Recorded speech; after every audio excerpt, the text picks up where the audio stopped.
كمفهوم البنات كلهم في السن ده، ايه اللي بتبقي حاسه انك عايزاه من ماما؟ ايه اللي بتبقي حاسه انك عايزاه من بابا؟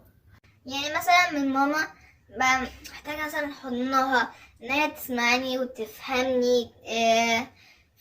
لأن مثلا لو عندي مشاكل في الجامعة مع صحابي كده، تقعد تفهمني وتنصحني وكده.